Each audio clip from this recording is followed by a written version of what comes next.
I wanted to put out almost like a rough draft with these college football playoff predictions. And then I reserve the right to be wrong. It is still early August, last time I checked. I will put out 2.0 at some point. But as of right now, we have big matters to get to, and that is college football playoff predictions 1.0. Here we go. So I've been going, taking it week by week. I've been doing, or show by show rather, I've been doing record predictions for each of the Power Four conferences. Every team in those conferences, ACC, Big 12, going to get to the SEC and Big 10 at some point. And I've also been laying out my conference championship predictions as well. I'm just going to give you my conference championship predictions right now. Let's start with the Big 10. I have Ohio State beating Indiana, rematch of last year. Ohio State avenges themselves. They win the Big 10. The SEC, a lot of people are talking Tier 1, Texas and Georgia, and then everybody else. And then a lot of teams listed in Tier 2. I flirted with the idea. I really did. I flirted with the idea of putting Ole Miss in the SEC championship game. But the more I just go over it in my mind, I'm going to stick with my gut because Georgia has owned the SEC. That's been no secret. Under Kirby Smart, Georgia has owned the SEC. But Texas has one of the most appealing rosters this year. One of the top transfer portal class. Obviously, Texas is going to recruit at a very high level. Arch Manning coming back for another year. I'm sure a lot of you saw the video of Cam Coleman, the alien that Texas has at wide receiver with the one-handed catch that he made over the weekend in practice. They have one of the most intriguing rosters in all of college football. So I have Texas playing Georgia in the SEC championship. Now, I fought against my better judgment. Georgia has Texas's number. So it would just be easy to assume that Georgia is going to beat Texas in the SEC championship. Again, like I said, I went against my better judgment. I have Texas beating Georgia in the SEC championship. Moving to the ACC, it's Miami and everybody else. I have Miami playing SMU and Miami winning the ACC for the first time ever. They've never won the ACC before. That all changes this year. In the Big 12, a rematch of last year and actually the same outcome. I have Texas Tech beating BYU. Now, BYU, it would not shock me in the slightest if they were to win the Big 12. But I just believe Texas Tech, outside of quarterback, improved the roster overall. Quarterback production may be about the same as it was last year, so that may not mean that they get far in the playoff.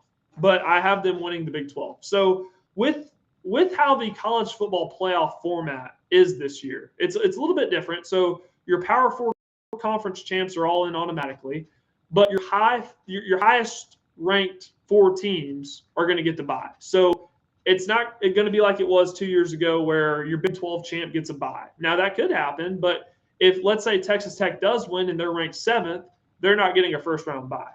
The highest ranked group of 6 team is in. So you don't necessarily have to be your conference champ in the group of 6, but it's just your highest ranked group of 6 team will get in. So that's different than it was last year. Also, Notre Dame, if they are within the top 12, they are guaranteed a playoff spot. So those are a couple of new format differences compared to the last few years. Let's go ahead and just get to the top 12. So my top 12, as I see it, I have Notre Dame at 1, Ohio State at 2, Miami at 3, and Texas at 4. So Notre Dame is my number 1 seed. Ohio State, your Big 10 champ, gets a bye. Miami, your ACC champ, gets a bye. Texas, your SEC champ, also gets a bye. Let's go 5 through 12. At 5, I have Big 10 runner-up Indiana. At 6, I have Georgia, who is your SEC runner-up. At 7, that is your Big 12 champ, Texas Tech. Oregon is at 8. They get an at-large. LSU at 9. They get an at-large. 10, Ole Miss also get an at-large. And here's where it really gets interesting, because I just listed 4 teams from the SEC, but also there is a 4th team from the Big 10 that I have getting in, and that is the USC Trojans. It's playoff or bust for Lincoln Riley. You're not going to find many people nationally that are higher on USC than I am. So I have USC getting that final at-large spot. They get that 11 seed. And then my group of 6 representative will be Boise State. So that's the top 12. Now, I don't have a graphic or anything to show you. I'll put it out on my socials after the fact. So if you're listening on podcast, this is probably really helpful. So your buys: Notre Dame, Ohio State, Miami, Texas. Here are your first round games. And remember, these are played on home campuses. Number 12, Boise State will travel to Bloomington, Indiana to take on the 5th seeded Indiana Hoosiers. That is your first match. USC, the 11th seed, will travel to Athens, Georgia to take on SEC runner-up in the Bulldogs. Think about how great of an atmosphere that'll be. Lincoln Riley going between the hedges to take on Georgia. The next game, Ole Miss, the 10th seed, will travel to Lubbock, Texas to take on Texas Tech. And this game I'm really excited for.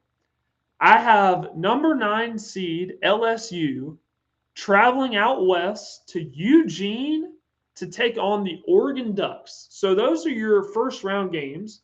I have Indiana beating Boise State in Bloomington to advance to the quarterfinals. I have Georgia beating USC, and it's playoff or bust for Lincoln Riley, like you've talked about.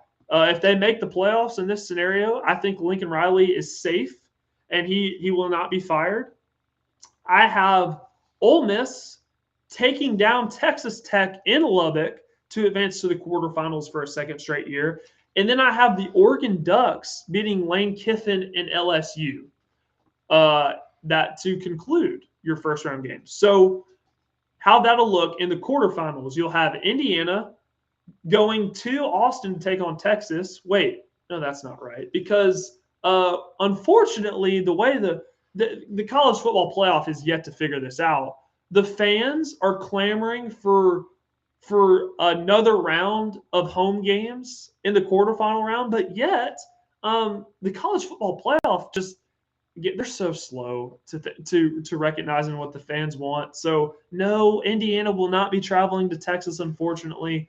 It's a shame. That's something that needs to change. If I were college football commissioner, if I were in charge and I had things my way, we would have second round home games in the quarterfinal round of the college football playoff. So Indiana would take on Texas in the quarterfinals. That would be your 5 versus your 4. Oregon would take on Notre Dame. That would be a really intriguing game. 2 national championship contenders in the preseason as it stands right now. Georgia would be taking on Miami. This game, fun fact, almost happened a year ago. If Georgia would have beaten Ole Miss in the Sugar Bowl, Georgia would have taken on Miami. So now I have this game actually happening. And then Ole Miss would take on Ohio State. So that's your quarterfinal games. I have Texas beating Indiana. That I did not feel good about that. So I'm very glad that I get a 2.0 version to maybe correct that. But I just view Texas's roster too talented. I have Notre Dame beating Oregon. So Oregon is once again a quarterfinal exit like they were a couple of years ago versus Ohio State. I have Georgia beating Miami in the quarterfinals, and I have Ohio State taking down Ole Miss. So your semifinals, they're set. Notre Dame versus Texas, which I saw a lot of people's playoff predictions today, a lot of media personalities within the space. They had Notre Dame and Texas as their national championship pick. So that may be something that changes once I release my 2.0. But I have Notre Dame and Texas in your first semifinal game. And then I have Ohio State versus Georgia in your next semifinal game. I have Notre Dame beating Texas, and I have Ohio State beating Georgia. So a 4th straight year that we see the SEC not represented in the national championship game. So we are guaranteed to get either an independent or a Big Ten champion overall in college football.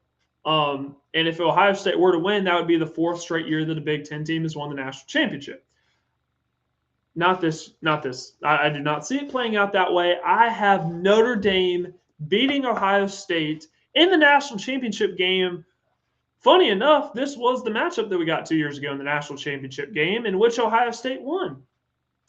But I have a reversal of outcomes, and I have Notre Dame winning the national championship game. It's raining down blue and gold at the end of the year. I've seen the future, and Notre Dame is your 2026 national champion. Those are my college football playoff predictions. Again, remember, this is only 1.0. I will have 2.0 coming out within the next couple of weeks. Believe me, there are going to be some changes.